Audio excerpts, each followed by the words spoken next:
Anderlecht qui fait un pas de géant vers le titre, Gand qui remporte la bataille des Flandres et un but d'une gardienne, voilà le menu de la journée en score Super League.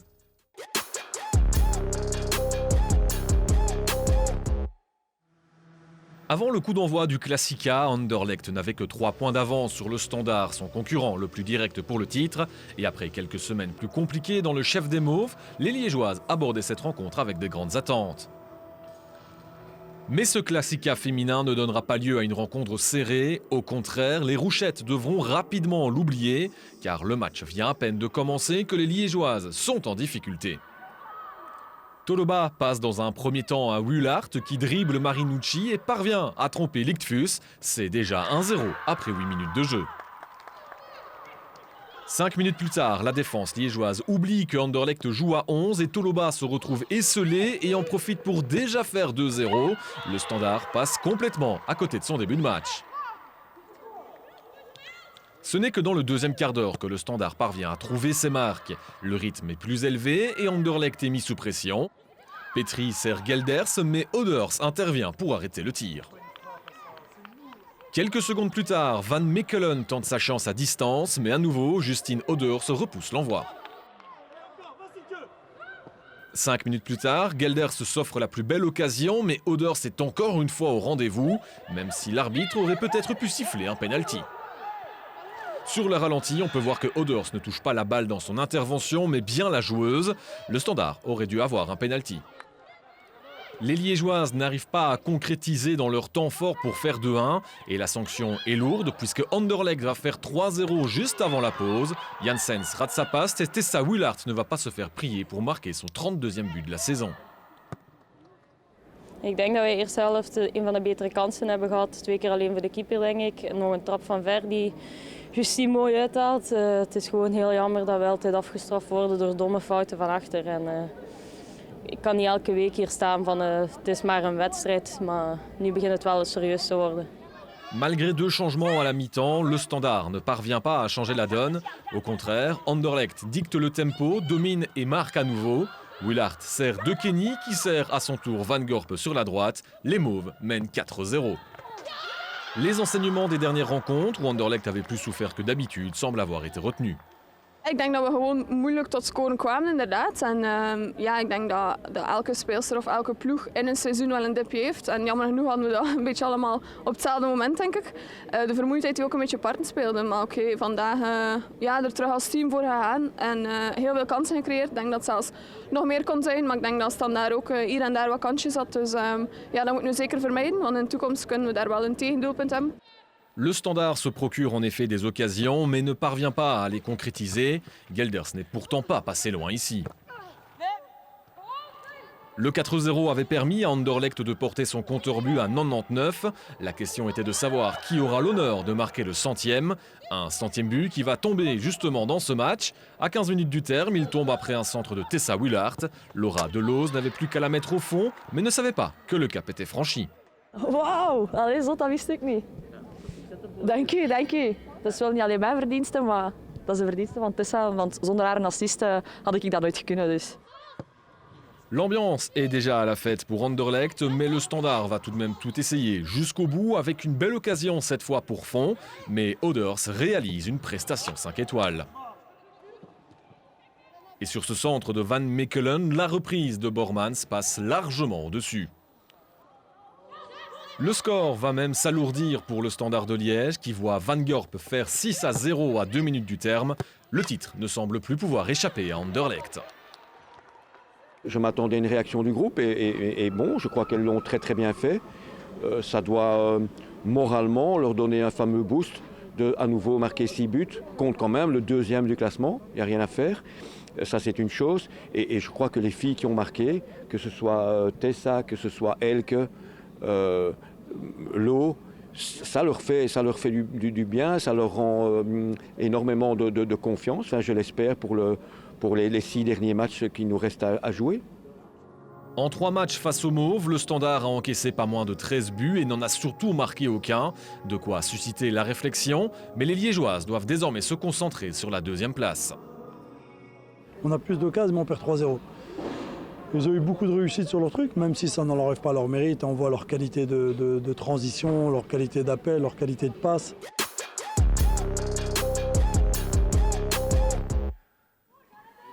Quelques supporters ont accroché des banderoles pour cette 3e bataille des Flandres de la saison. Chaque équipe a gagné un match jusqu'à présent, mais c'est pourtant Gand qui fait office de grand favori. Le club Waieley sort en effet de 6 défaites d'affilée, mais peut compter sur quelques retours comme Jody Van Geheluw et Marie Minnaert. Mais Gand se montre d'emblée avec la vitesse et le bon centre de Lakisha Eiken. Formé à l'Ajax Amsterdam, personne n'est à la conclusion. Le match débute tout doucement. Dans le premier quart d'heure, les Buffaloes se montrent dangereuses à 2 reprises. Mais Vian repousse à chaque fois, de quoi satisfaire Leo van der Elst. Quelques instants plus tard, Eiken se montre à nouveau dangereux sur son flanc. Et cette fois, Lonen est à la réception du centre pour ouvrir le score. Lakisha is zeker heel snel en ja, dat is gewoon echt een wapen zoals je ziet. Goede bal naar de flank en dan ja, een perfecte voorzet. Ik hoefde er alleen maar tegenaan te lopen. Le club Waieley tente de réagir dans la foulée. Plus offensive, les Brugeoises ne sont pas pour autant très dangereuses. Mais si le danger ne vient pas de plein jeu, il peut venir d'une phase arrêtée et notamment de ce corner. La situation est un peu confuse. Le ballon reste dans la surface, suffisant pour Minnaert qui ramène les 2 équipes à égalité. C'est peut-être le bon jour pour le club Waieley. Het is geen kwestie van eindelijk eens onze dag zijn. Ik heb gewoon tegen de meisjes gezegd voor de match al van dat ik nu eiste van een andere mentaliteit dan de eerste 45 minuten tegen Standaard. Dat hebben ze laten zien. Uiteraard was ik tevreden tijdens de rust, maar ik heb gezegd ja, we hebben nog niets. Hè. Blijven vechten, dat hebben ze ook gedaan de tweede helft. Zonder kansen te creëren, maar wel gedaan. Au retour des vestiaires, on sent que le club est difficilement dangereux, contrairement aux Gantoises. Gand doit s'imposer pour continuer à espérer jouer les troubles faites en haut du classement. Sur un bon ballon de Delacow, Lonen trouve le poteau et c'est d'ailleurs sa dernière action car elle doit sortir sur blessure. À 10 minutes du terme, c'est à nouveau sur corner qu'un but va tomber avec la tête de Van Kerkhoven au 2e poteau. 2-1 et un coup de pied de karaté pour célébrer. Dans une fin de match tendue, le club Waieley tente désespérément d'égaliser, mais manque de précision devant le but. La dernière occasion sera gantoise avec Delacow, mais le score reste de 2-1. La gantoise a dû se battre jusqu'au bout, mais les 3 points sont dans la poche. Brugge zijn altijd wel geladen wedstrijden, dus we hadden sowieso wel verwacht dat het knokken ging zijn. Ik denk dat we gewoon niet ons beste voetbal gespeeld hebben vandaag en dat ervoor gezorgd heeft dat het meer tot knokvoetbal kwam op momenten. Maar dan is het wel chapeau dat we ook op die manier toch die 3 punten kunnen inhouden. Ik denk dat we buiten het tegendoelpunt eigenlijk weinig open gespeelde kansen weggegeven hebben, wat dat wel positief is. Maar aan de bal was het vandaag juist niet goed genoeg om ons voetbal van de voorbije wedstrijden te kunnen spelen.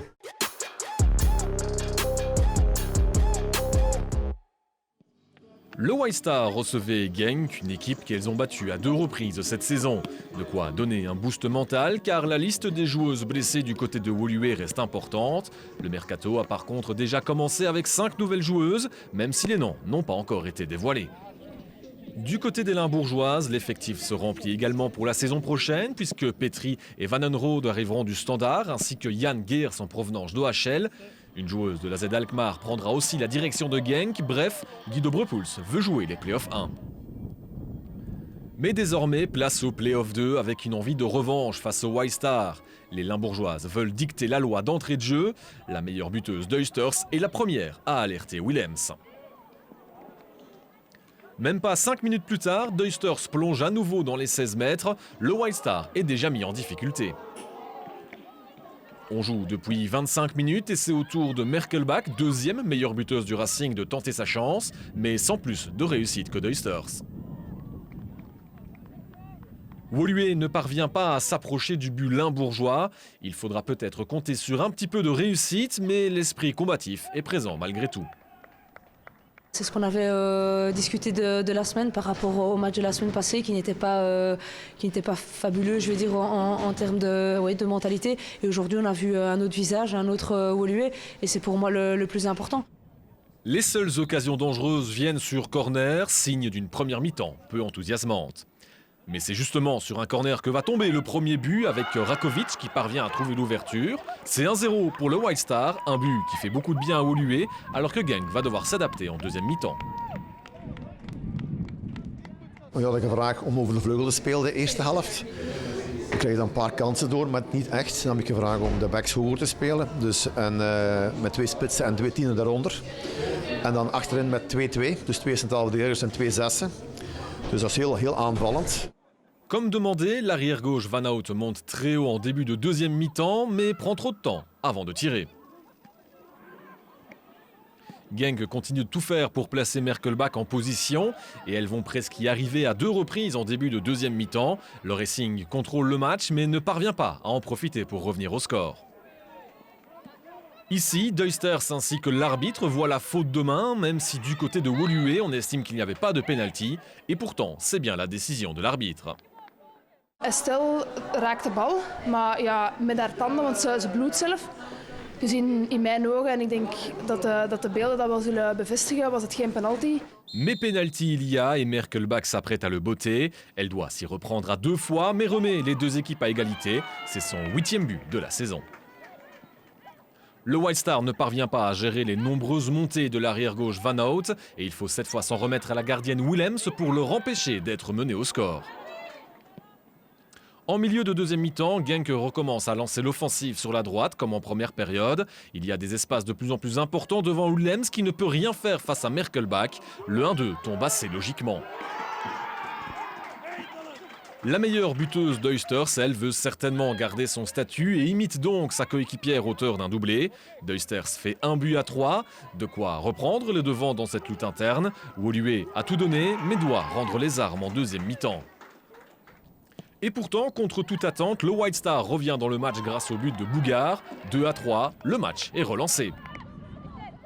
Dans l'avant-dernière minute de jeu, c'est la panique dans la défense de Genk sur ce corner, mais elles s'en sortent finalement de justesse. Avec leur premier succès de la saison contre Woluwe, Genk entame les playoffs 2 avec un 4/6 et elles ont toujours toutes leurs chances. Par contre, avec un 0/9, le White Star devra se contenter d'un rôle d'arbitre.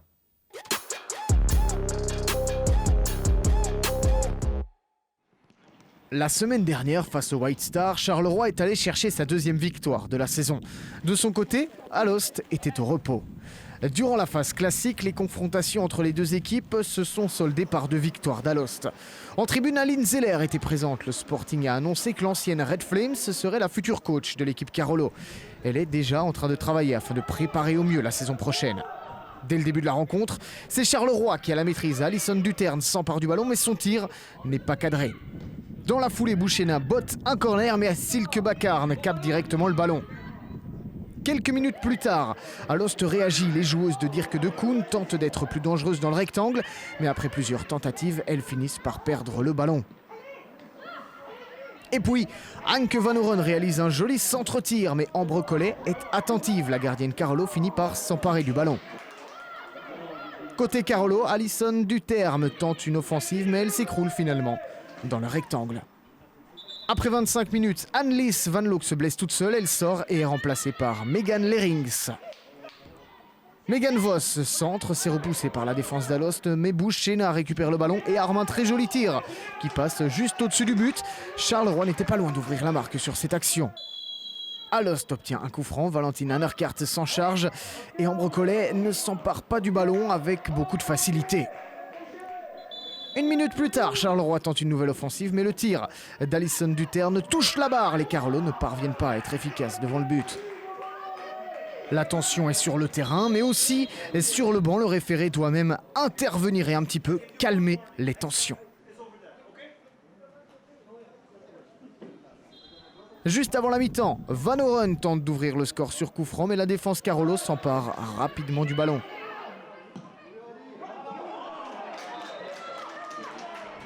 Silke Bakarn se charge d'un long coup franc, il rebondit, aucune joueuse ne le touche. C'est 1-0, la gardienne d'Alost surprend Ambre Collet et ouvre la marque pour son équipe.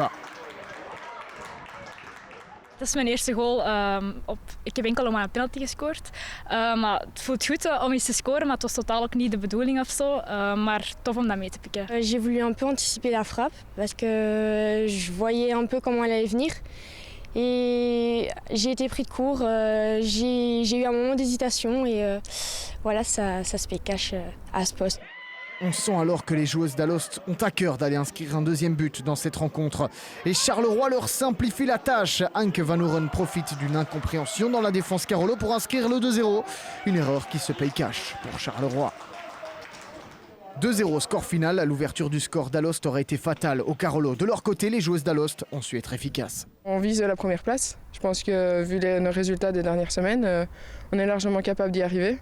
On l'a encore montré aujourd'hui que même en jouant mal, on arrive quand même à gagner, ce qui n'arrivait pas avant. Je pense qu'on a beaucoup poussé vers l'avant et que oui, il y a eu 2 gros relâchements qui ont été des fautes d'inattention, de déconcentration, je pense.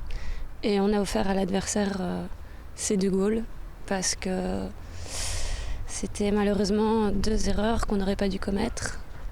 Mais on a perdu en équipe, je pense. C'est sûr que les victoires, on en veut plus. Mais après, ce qui nous importe le plus, c'est notre progression depuis le début de cette saison. Et donc, on veut montrer jusqu'au bout, jusqu'au dernier match, qu'on est capable, qu'on a aussi les qualités pour être en Super League. Et ça, on va le montrer jusqu'à la fin du championnat.